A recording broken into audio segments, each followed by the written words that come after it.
വൈബ്സിൻ്റെ ഇന്നത്തെ പുതിയ വീഡിയോയിലേക്ക് എൻ്റെ എല്ലാ കൂട്ടുകാർക്കും സ്വാഗതം. അപ്പോൾ എല്ലാവരും സുഖവും സന്തോഷമൊക്കെ ആയിരിക്കുന്നു വിശ്വസിക്കുന്നു കേട്ടോ. അപ്പോൾ കഴിഞ്ഞ എൻ്റെ ഒരു വീഡിയോയിൽ നമ്മുടെ അടുക്കള തോട്ടത്തിൽ നമ്മുടെ കറിക്ക് അത്യാവശ്യം ടേസ്റ്റ് കൂട്ടുന്ന ചില പ്ലാന്റ്സിനെ കുറിച്ച് നമ്മൾ കണ്ടായിരുന്നു.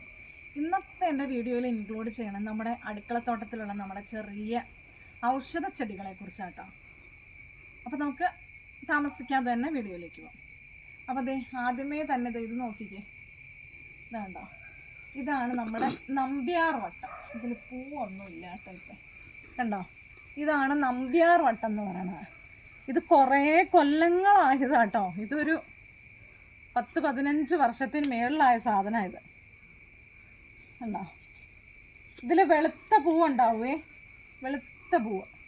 കണ്ണിലൊരു ചെറിയ മുറിവുണ്ടാവുമോ, അതുപോലെ ചതവുണ്ടാവുമോ, പിന്നെ ഉറുമ്പ് പോയി കണ്ണിലൊരു പോറലോ അങ്ങനെ വല്ലതുമൊക്കെ ഉണ്ടാവുമ്പോൾ ഇതിൻ്റെ പൂ ചതച്ചിട്ട് അതിൻ്റെ നീര് ഒഴിക്കുകയാണെങ്കിൽ നല്ലതാണെന്ന് കേട്ടിട്ടുണ്ട് കേട്ടോ.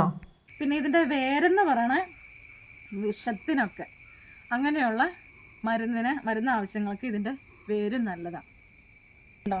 അടുത്ത രണ്ടാമതായിട്ട് നമ്മുടെ ഇത് ഇഞ്ചി.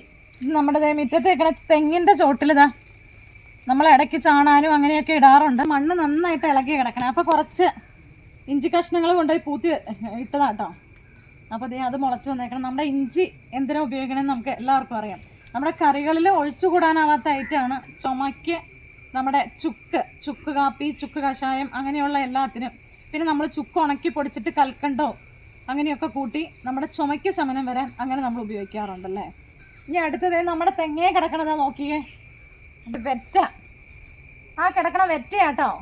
നമ്മുടെ വെറ്റാന്ന് വെച്ചാൽ മുറുക്കാൻ ഉപയോഗിക്കൂലേ, അതല്ലാണ്ട് ഞാനിപ്പോൾ പറഞ്ഞു വരുന്നത്. മുറുക്കാൻ ഉപയോഗിക്കും എന്നുള്ള ഒരു വശം.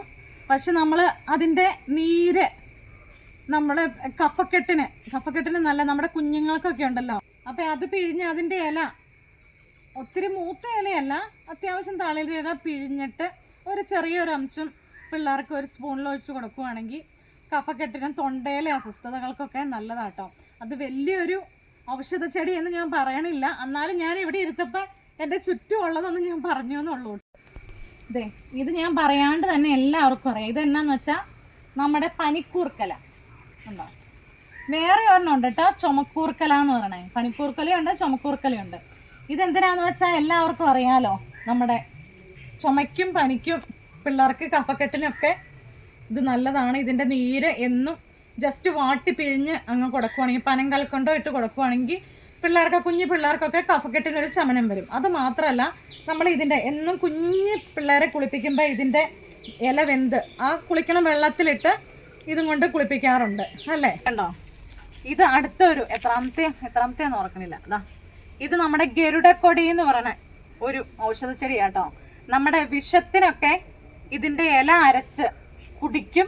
കൂടാണ്ട് ഇതിൻ്റെ ഇല മഞ്ഞളും കൂടെ ചേർത്ത് അരച്ചിടും. എവിടെയാണ് നമുക്ക് ഇത് പറ്റിയേക്കണേ അവിടെ അരച്ചിടും. പിന്നെ ഇതിൻ്റെ വേരും കൂടെ ഔഷധം തന്നെയാണ് കേട്ടോ. അപ്പോൾ ഇത് സമൂലം ഒരു വിഷസംഹാരിയാണ് ഗരുഡക്കൊടി. ഉണ്ടോ, ഇതിങ്ങനെ നമ്മൾ പറിക്കുമ്പോൾ തന്നെ ഉണ്ടല്ലോ, ഭയങ്കര നമുക്കൊരു ഇറിറ്റേഷൻ ഉണ്ടാക്കണ ഒരു ഭയങ്കര സ്മെല്ലാട്ടോ. അങ്ങനെ സുഖമുള്ളൊരു സ്മെല്ലല്ല. പിന്നെ ഇതിന് ഭയങ്കര കയ്പ്പാണ്. നമ്മൾ ഇങ്ങനെയൊന്ന് വായി വെച്ചാൽ മതി, ഭയങ്കര കയ്പാണ്. നമ്മൾ ഇത് പറിച്ചിട്ട് ഇതൊന്ന് തിരുമിയിട്ട് ആ കൈ വായിൽ വെച്ചാൽ മതി, ഭയങ്കര കയ്പായിരിക്കും കേട്ടോ. അങ്ങനെയൊരു ഇതുണ്ട് ഇതിന്. നമുക്ക് അടുത്തടുത്തേക്ക് പോവാം. നമ്മുടെ അടുത്ത ഐറ്റമാണ് അതാ ഇത്, പോയിസൺ കൊല്ലി, മുറിവുണക്കി എന്നൊക്കെയാണ് ഞങ്ങൾ പറയുന്നത്. ഇതിൻ്റെ കറക്റ്റ് പേരെന്താണെന്ന് അറിയത്തില്ല. അപ്പം ഇത് നമുക്ക് മുറിവൊക്കെ ഉണ്ടായാൽ ഇങ്ങനെ ജസ്റ്റ് ഒരു ഇല എടുത്ത് ഇതിങ്ങനെ കാണിച്ചിട്ട് ഈ നീരങ്ങ് പിഴിഞ്ഞ് കയ്യിലേക്ക് ആ നീര് ഒഴിച്ച് ഈ ഇലയും കൂടെ കൂട്ടി കെട്ടി അങ്ങ് വെച്ചാൽ പെട്ടെന്ന് മുറിവുണങ്ങും. അങ്ങനെയല്ലാണ്ട് നമ്മുടെ കത്തിയും കൊണ്ടൊക്കെ പോയിസണൊക്കെ ആയിട്ടുള്ളതേ ഇതങ്ങ് കെട്ടി വെച്ചാൽ മതി കേട്ടോ, പെട്ടെന്ന് മുറിവുണങ്ങാൻ നല്ലതാണ്. ഇതെന്നാന്ന് ഇതിൻ്റെ പേര് എനിക്ക് കറക്റ്റായിട്ട് അറിയത്തില്ല. ഇതെന്തിനു വേണ്ടി ഉപയോഗിക്കണമെന്ന് വെച്ചാൽ മൂലക്കുരു അങ്ങനെ ഉള്ള അസുഖത്തിനാണ് ഇത് ഉപയോഗിക്കുന്നത്. ഇതിൻ്റെ പേരറിയാവുന്നവരൊന്ന് കമൻറ്റ് ചെയ്താൽ നമുക്ക് ഉപകാരമായിരിക്കും കേട്ടോ. കണ്ടോ, ഇത് നമ്മുടെ മഞ്ഞൾ നമ്മുടെ എല്ലാത്തിനും നല്ലതല്ലേ. നമ്മുടെ സ്കിന്നിനും എല്ലാത്തിനും, നമ്മുടെ ഫുഡിലും എല്ലാം ആവശ്യമുള്ളതാണ് നമ്മുടെ ഈ മഞ്ഞളല്ലേ. മഞ്ഞൾ ഓൾറെഡി ഞാൻ കാണിക്കാറുള്ളതാണ്. കണ്ടോ, ഇത് നമ്മുടെ ആടലോടകം.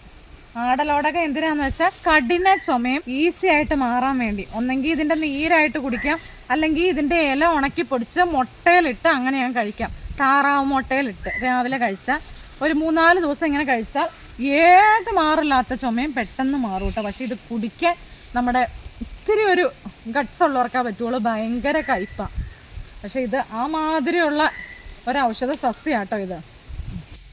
കണ്ടോ, അടുത്തൊരു ഔഷധ സസ്യമാണ് നമ്മുടെ ചെറുള. ഇത് നമ്മുടെ യൂറിനറി ഇൻഫെക്ഷനൊക്കെ നമ്മുടെ ഇലയൊക്കെ വെന്ത് കുടിക്കാൻ വേണ്ടിയാണ് ഇത് യൂസ് ചെയ്യണത്. ഇതേലുണ്ടല്ലോ, ഇതേലും അങ്ങനത്തെ ഒരു കായില്ല. ഇതേലിങ്ങനെ ഒരു വെളുത്ത കായ ഉണ്ടായി വരും കേട്ടോ. അങ്ങനത്തെ ഒരു ചെടിയാണ് ഇത്. ഉണ്ടോ നമ്മുടെ അടുത്ത ഇതാട്ടോ ഔഷധ സസ്യമാണ് ഇത് എരിക്ക്. ഇത് ഉപയോഗിക്കണമെന്ന് വെച്ചാൽ നമ്മുടെ വേദന, ചതവ് അങ്ങനെയൊക്കെ ശരീരത്ത് വേദനയൊക്കെ ഉണ്ടാകുമ്പോൾ കുറച്ച് ഉപ്പും ഇതിൻ്റെ ഇലയും കൂടെ വെന്ത് അങ്ങനെ കുളിക്കുവാണെങ്കിൽ വേദനയ്ക്ക് ശമനം വരും. പിന്നെ ഇതൊരു വിഷത്തിന് ഉപയോഗിക്കും കേട്ടോ. അപ്പോൾ ഇതാണ് എരിക്ക്. ഇതെല്ലാം ഒരു പൂവൊക്കെ ഉണ്ടാവും. ഇപ്പം ഈ മഴ പെയ്തിട്ടാന്ന് തോന്നുന്നു ഇതങ്ങ് കണ്ടോ ഒരുമാതിരി ആ ഇലയൊക്കെ അങ്ങ് പോയി ഒരുമാതിരി നിൽക്കുവാണേ. കണ്ടിന്യൂസ് മഴയൊക്കെ അല്ലായിരുന്നു, അതുകൊണ്ടാണെന്ന് തോന്നുന്നു. അല്ലെങ്കിൽ ഇത് നന്നായിട്ട് നല്ല തഴച്ച് വളരണ ഒരു ചെടിയാട്ടോ. ഇതെല്ലാം കൂടെ കാണുമ്പോഴത്തേക്ക് നിങ്ങൾക്ക് ഇതൊരു ആയുർവേദ കടയാണെന്ന് തോന്നരുത് കേട്ടോ. കാരണം പലയിടത്ത് ചെല്ലുമ്പോൾ ഓരോന്ന് കാണുമ്പോൾ ഓരോന്നിൻ്റെ ഉപയോഗമൊക്കെ പറയുമ്പോൾ ചെറിയൊരു കമ്പൊക്കെ കൊണ്ടുപോയി നട്ടുപിടിപ്പിക്കണേ. അപ്പോൾ ഇന്നത്തെ എൻ്റെ വീഡിയോ ഇത്രേ ഉള്ളൂ. എല്ലാവർക്കും ഇഷ്ടപ്പെട്ടു എന്ന് കരുതുന്നു. അപ്പോൾ നിങ്ങളുടെ അഭിപ്രായങ്ങളൊന്ന് കമൻസിലിടണം. അതുപോലെ തന്നെ സബ്സ്ക്രൈബ് ചെയ്യാത്ത കൂട്ടുകാരൊന്ന് സബ്സ്ക്രൈബ് ചെയ്ത് സപ്പോർട്ടും കൂടെ ചെയ്യണം കേട്ടോ.